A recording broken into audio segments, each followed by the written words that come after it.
conscious, rapping honest as promise. Try to harness as an artist, stay modest. It's a long quest, I will not quit till 10,000 people going off when I drop this.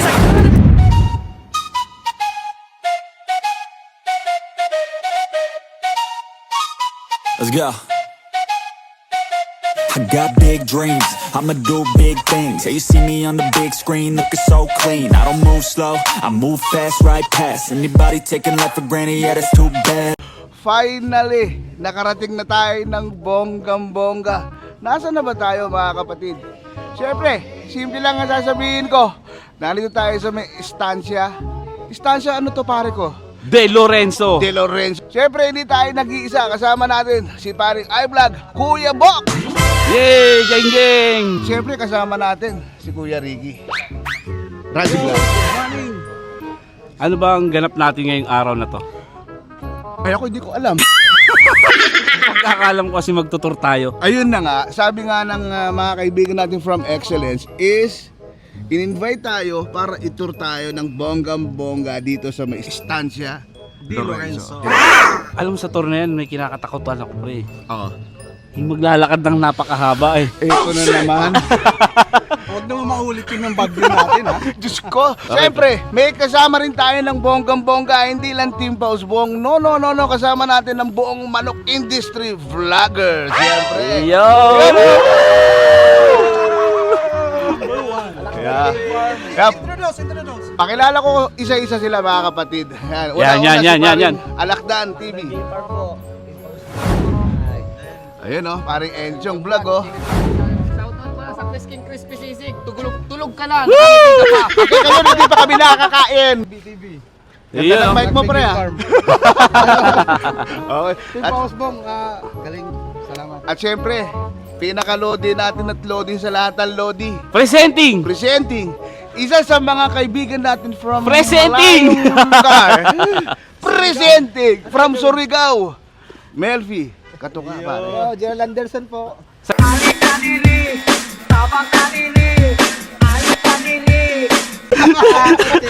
Gamis talaga ng Team Pausbong, sarap kasama. At syempre, shoutout pala sa mga kasama natin na hindi nakasama ngayon. Kay Yams TV tsaka kay Brother Kiki. Bro, next time. Kay Utol Yams TV. Pero tara na! Let's go na? Oo, sobra-sobra na sa 15 minutes. Let's go. Let's go!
Saan ba tayo punta ngayon, pre? Diyan lang. Time check. Di ko alam. Grabe. Nandito kami sa isang resort ngayon eh. At shoutout nga pala sa Team Excellence. Kasi in-invite tayo dito sa may istansya. Saan ba tayo kaya, Ricky? Estancia De Istansya. Lorenzo, Ano, Marikina? San Mateo. San Mateo. Actually, nakakatuwa kasi yung mga panahon na to kasi alam nyo ba kung bakit? Kasama natin yung mga sikat na vlogger. Hindi ko nga alam kung paano kami nasama dito. Opo, mamaya papakita ko sa inyo mamaya kung ano ba tong istansya na to. Kung curious ba kayo. Kasi yung ganda oh, solid oh. Pakita ko sa inyo mamaya kung anong meron dito mga kapatid ha. Ito, very special moment to, alam nyo kung bakit. Kasi, yung mga ibang vloggers dito sa Manila, mga lodi natin, madalas talaga natin nakakasama. Pero, may mga ilan dito na kasama natin na mga tropa na bihira mo lang makikita. Pakita ko lang sa inyo saglit. Alam niyo kung sino to? Ah. Malayo to. Galing pa to ng Mindanao kayo, sir, di ba? Ayan. Sa Mindanao, Surigao. Ayan o. Bihira itong mangyari, idol, oh. Mga ka-team Pausbong, magandang umaga po. Hello, kamusta? Si Sir Melfi yan. Ayan. Isa sa mga halimo na vlogger yan sa Mindanao. Idol yan. Ako, Tara, pre, kumusta ang experience ulit? Di ba madalas ka naman, every year nandito ka naman. Pangalawang taon na to. Bali, last year dito ako. So, sobrang enjoy. Nakakapagod totoo, pero grabe. Grabe naman Pag eh. nakita mo yung mga kaibigan mo katulad ninyo, Oo. mga kaibigan natin vlogger, nako pare, mawawala talaga yung pagod eh. Kumbaga, isang community lang eh, di ba? Nakakatuwa.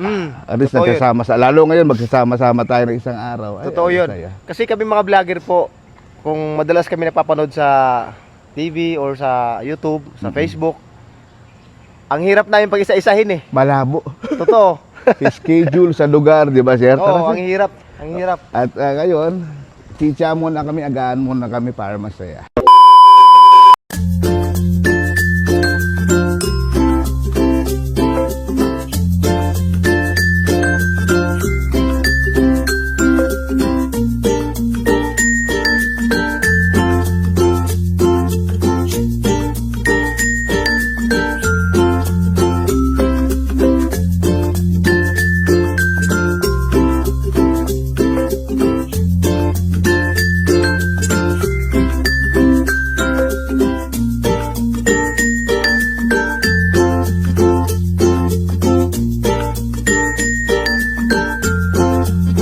Unang agahan na ngayong umaga dito sa istansya.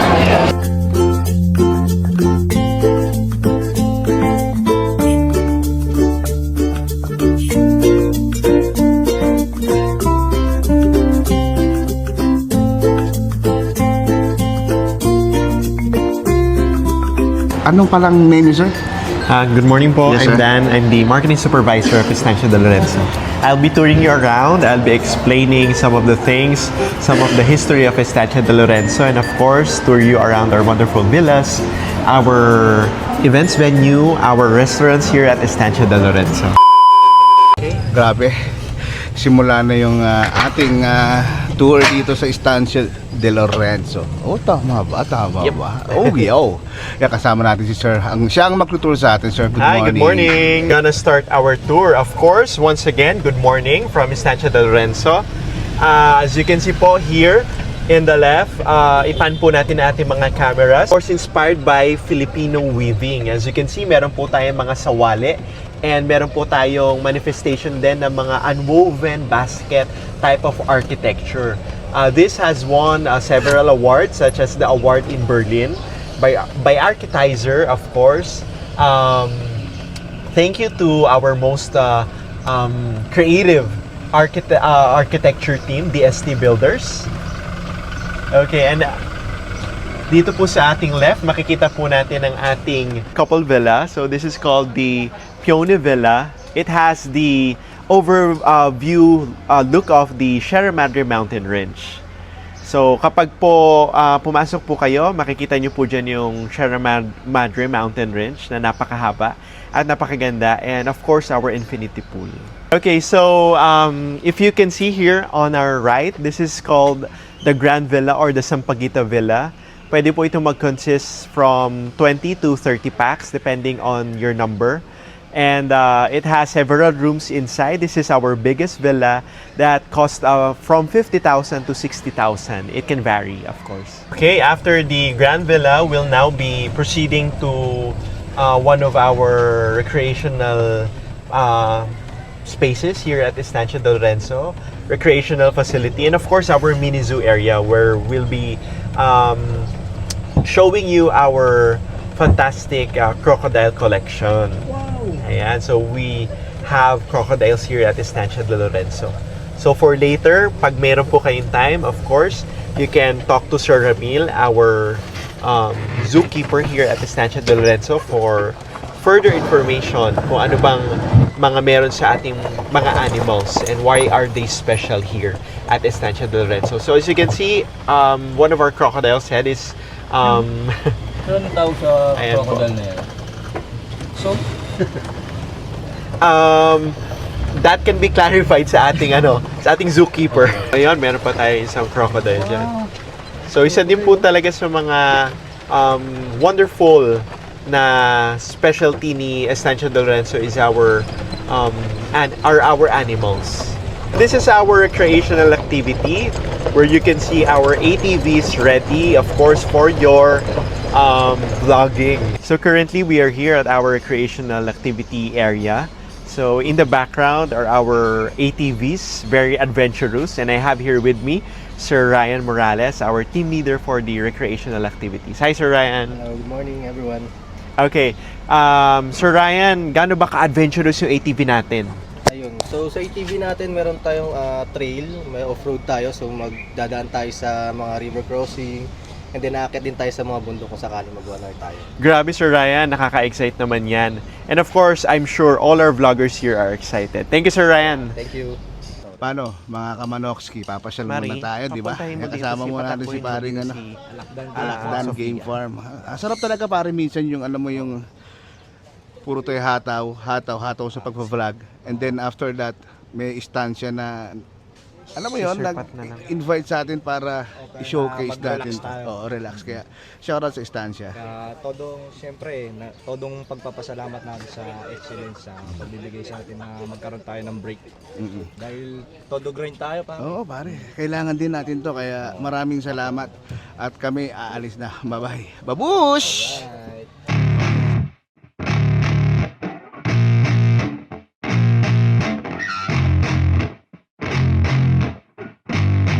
Yeah, I spit raps like a heart attack, fast fatal heart impact, past painful scars. In fact, I blast tasteful bars and packs. I back up my actions, fact don't ask, grab reactions, jacked attack with every word, then act with class as they hear me snap. I got nothing to lose, cause I fought and felt the bruise. Now I'm not the one confused, call the shots and they produce. I ain't lost, I'm finally loose. Pick a new silver excuse, I need the views to boost me to a new abuse of being used. Everybody Ayan na sila.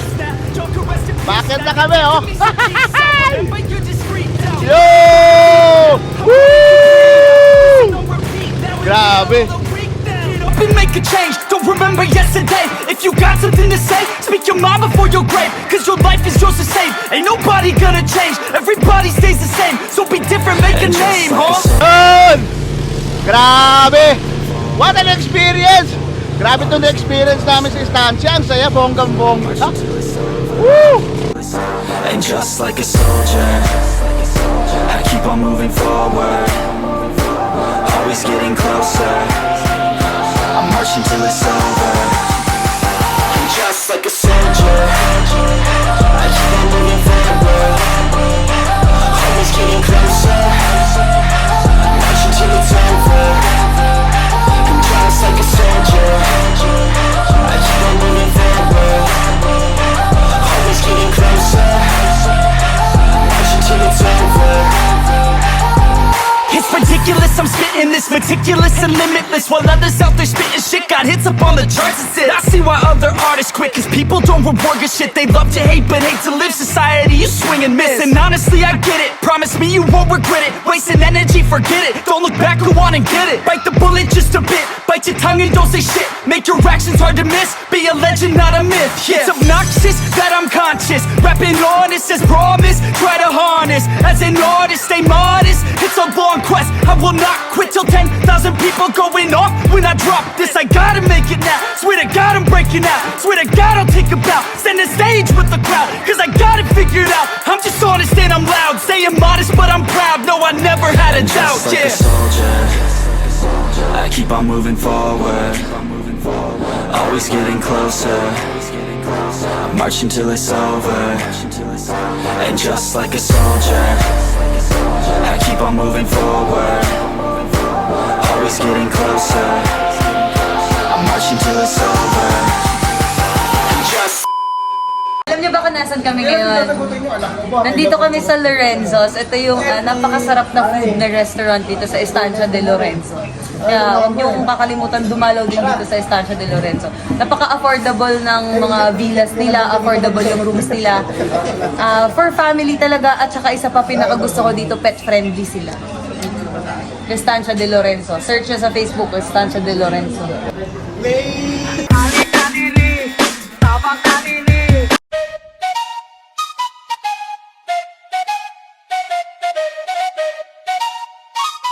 Let's go. O, ikaw, tatanungin kita, Ining. Michelle, nasaan ba tayo, Michelle? Ngayon, nasa Estancia de Lorenzo tayo. Dito tayo sa events area nila, yung amphitheater na tinatawag nila.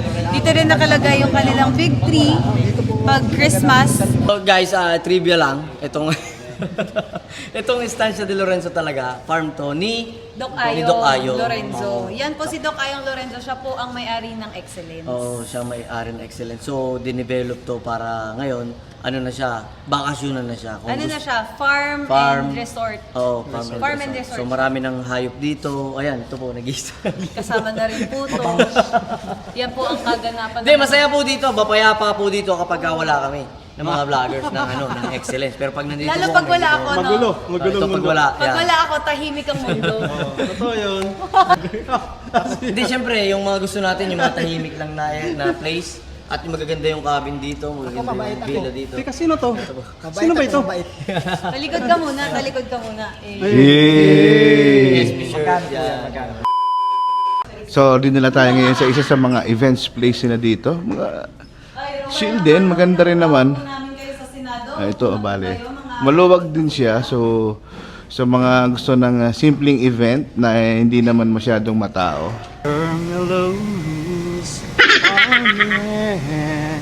Let me climb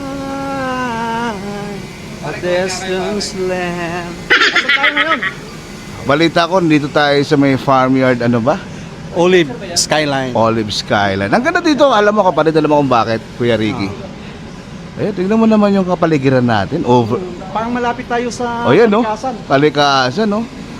O, di ba? Talagang, ang ganda. Solid.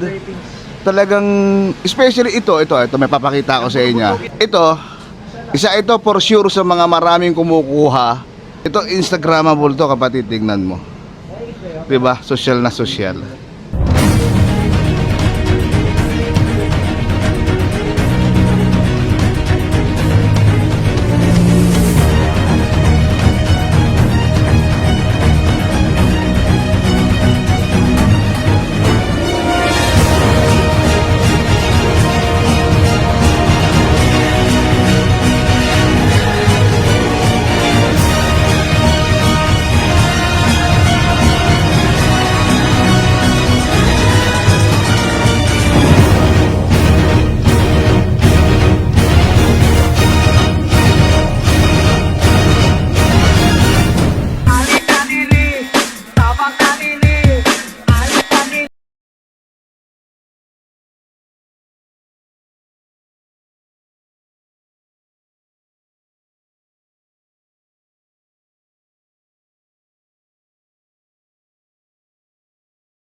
Later. Malapit na mag-start ang ating Vloggers Night. Oh, Diyos ko. Ayan Vloggers mga... Night? Oh, Vloggers Night ba talaga o ano-ano? Vloggers na siya, no? Pag ako kasama nyo, chismis night to. Oo Charis. nga eh. Di ba? Eh, no? Mga tropa natin na andito na. Pagkatapos rin nito, kakain tayo ulit. Para tayong bibitahin dito. Oo nga. Puro tayo kain. Pero syempre, salamat sa Tatak Excellence sa mainit na pagtanggap sa atin lahat, di ba, brother? Oo naman. Hindi natin in-expect na ganun. Ang ganda ng room natin. Tapos, nalibot nyo pa kanina kasi Gandang serbisyo kayo, talaga diba? na binigay sa atin. Kumbaga, pinahalagahan nila tayo ng matindi dito sa Estancia de Lorenzo. Napaka-solid. Maraming salamat, Tatak Excellence. Mabuhay. Welcome to Estancia de Lorenzo, San Mateo, Rizal.